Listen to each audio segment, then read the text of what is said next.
Okay, I've prepared a sketch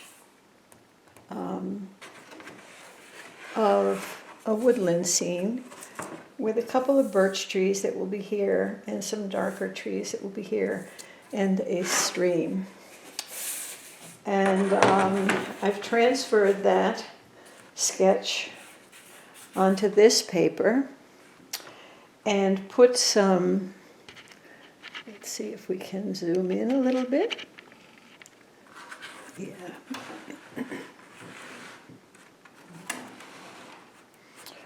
Put some tape over the birch tree areas so that, I'm just going to get some water over here so I'm not reaching in front of the camera. And I've prepared 4 colors to do a background wash. A very soft kind of lemony yellow and a more bright orangey yellow and a bit of a reddish orange and a transparent red oxide, which is kind of a brownish red. And what I'm going to do is just put plain water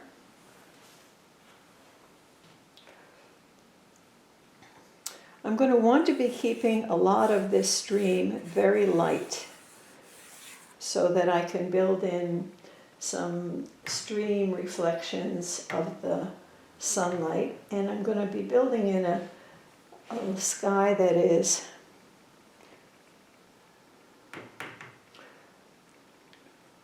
mostly yellow over in this area.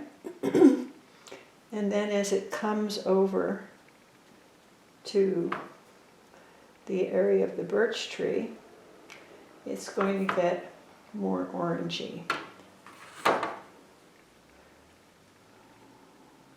So build in just some color here, putting the color in like this. And then we'll take my spray bottle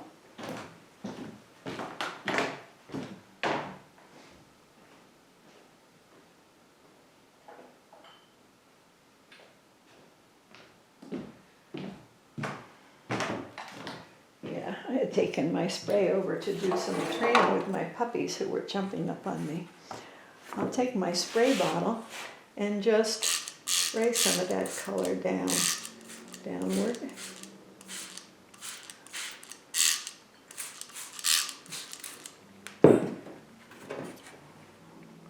And I like it to be a bit uneven and to blend together.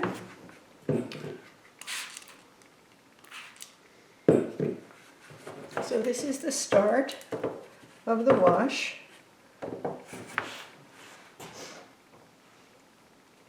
And I'm going to add some more color over here.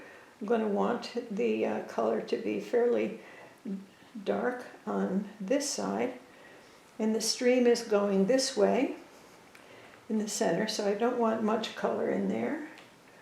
And as I go over on this side, I'm going to want more color over here on this side. So on the 2 sides, I'm going to be wanting a bit more color. So I'm going to, again, add color. There's already been some spray, so let's see, I can add some more spray.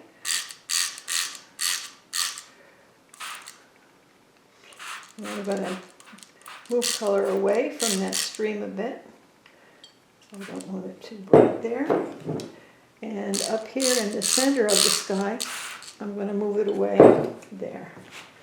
And where I've moved it away in the center of the sky, I'm going to take up my paper towel and just take some color away there.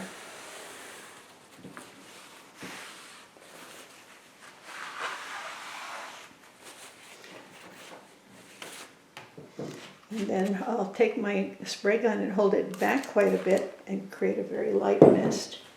So some of that color will go back in here, so we have some soft, loose edges. And then once again, we'll let it flow down. And I think that's enough of a beginning wash for the painting. Maybe a little more orange over here.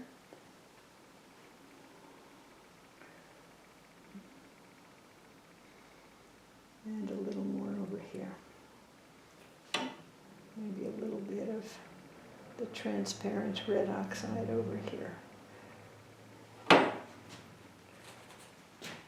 And with my finger, I'm just going to move around a little bit of that color.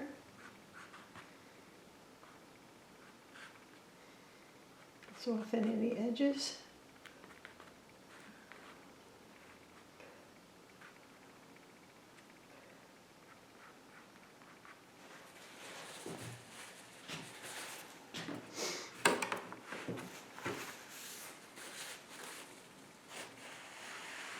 And any water that's pooling on the side, or down by the tape, I'll remove that because any pooling water on the edges can come back in and form a bloom later.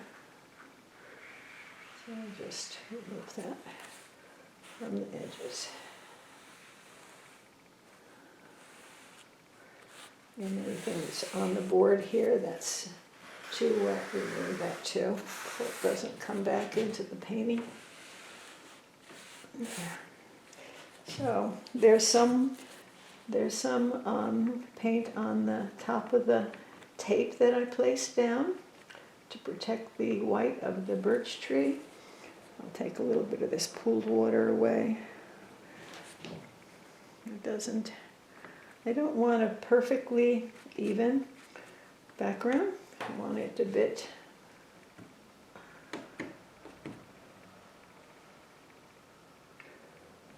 so there's the first wash, which I will just let dry, and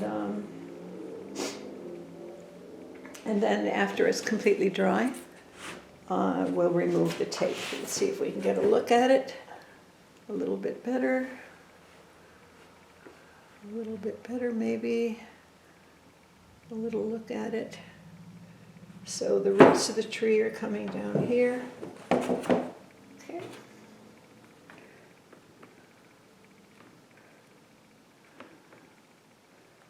I want I can make a little bit of texture by just lightly letting my paper towel touch the paper. The other thing I could do is once the paint is partially dry and there's a sheen on it, I could throw some salt in it. But that has to be done when it's already partially dry. It's far too wet to put salt on now. Never put salt on when it's very, very wet. Only when it's almost dry and there's just a slight damp sheen on the paper, and then one can put the salt on then, and that will create a little bit of speckled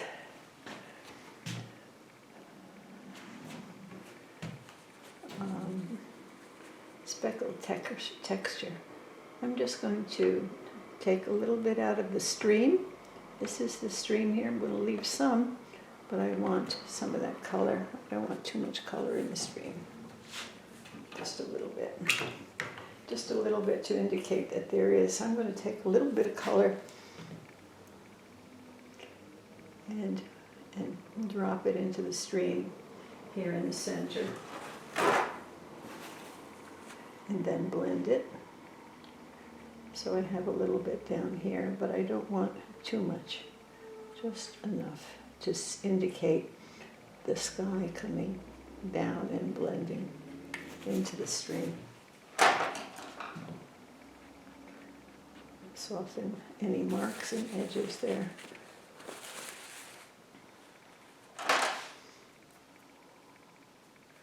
And a little bit down here also, just a little bit of yellow